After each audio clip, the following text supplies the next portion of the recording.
তাদের প্রতি আমি চ্যালেঞ্জ ছুড়ে দিলাম, যেই বিদ্যুতের সমস্যা রয়েছে, যেই গ্যাসের সমস্যা রয়েছে, সেইটি সমাধানের জন্য তারা যদি সরকার থেকে ভালো কোনো পরিকল্পনা নিয়ে আসতে পারে, যে পরিকল্পনা আগামী 3 মাসের মধ্যে, বাদ দেন 3 মাস, আরো 3 মাস আমি তাদেরকে দিলাম, যদি 6 মাসের মধ্যে তারা সমস্যার সমাধান করতে পারে, তাহলে তাদের প্রত্যেকটি পরিকল্পনা আমরা বাস্তবায়ন করব। আর যদি তারা শুধুমাত্র জনগণকে বিভ্রান্ত করার জন্য, দেশকে বিভ্রান্ত করার জন্য এইসব কথা তারা বলে থাকে, তাহলে অবশ্যই তাদেরকে জনগণের কাছে ক্ষমা চাইতে হবে। কারণ একজন রাজনীতিবিদ হিসাবে শুধু জনগণকে বিভ্রান্ত করা তার দায়িত্ব বা কাজ নয়, বরং একজন রাজনীতিবিদ হিসাবে জনগণকে ধৈর্য শেখানো এবং সঠিক পথ দেখানোই হচ্ছে একজন রাজনীতিবিদের কাজ। সেই জন্যই আপনাদেরকে বলবো, আসুন, বিভ্রান্তির রাজনীতি স্বৈরাচার করে গেছে, মিথ্যের রাজনীতি স্বৈরাচার করে গেছে, ভাঙচুরের রাজনীতি স্বৈরাচার করে গেছে।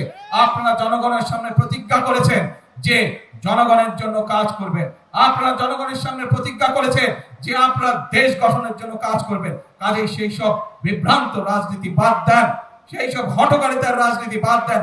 আসেন, জনগণের জন্য কি করতে পারবেন, কি পরামর্শ আপনাদের দলের মধ্যে আছে, সেটি জনগণের সামনে তুলে ধরেন।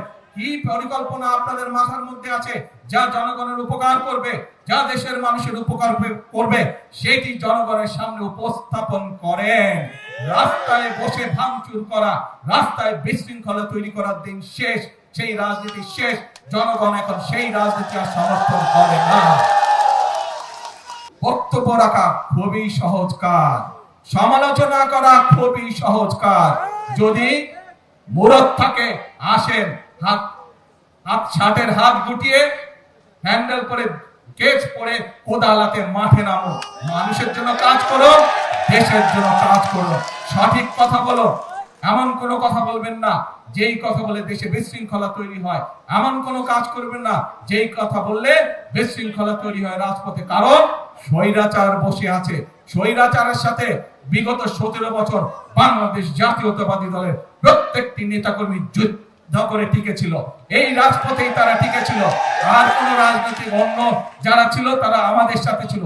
যারা আজকে বড় বড় গলা উঁচু করে কথা বলছে, যারা আজকে বড় বড় গলা দিয়ে বিশৃঙ্খল কথা বলছে, বিভ্রান্তিকর কথা বলছে, 17 বছর মানুষ আপনাদেরকে রাজপথে দেখতে পায় না।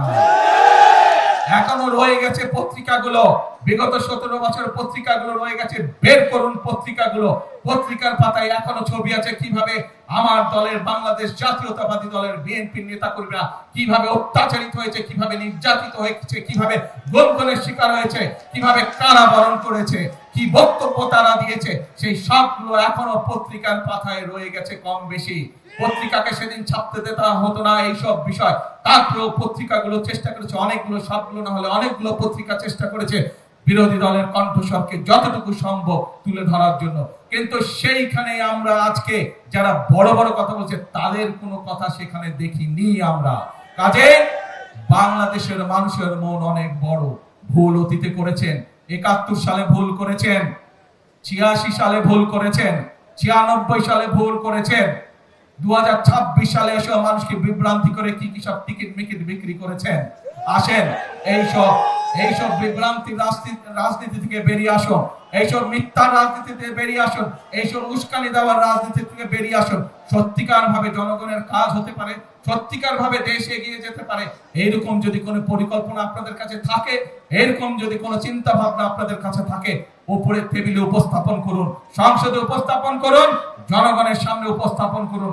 সেই পরিকল্পনা যদি ভালো হয়, সেই পরিকল্পনা যদি বাস্তবসম্মত হয়, সেই পরিকল্পনা যদি দেশ এবং দেশের মানুষের উপকার করে, অবশ্যই আমরা সেই পরিকল্পনা অনুযায়ী কাজ করব ইনশাআল্লাহ।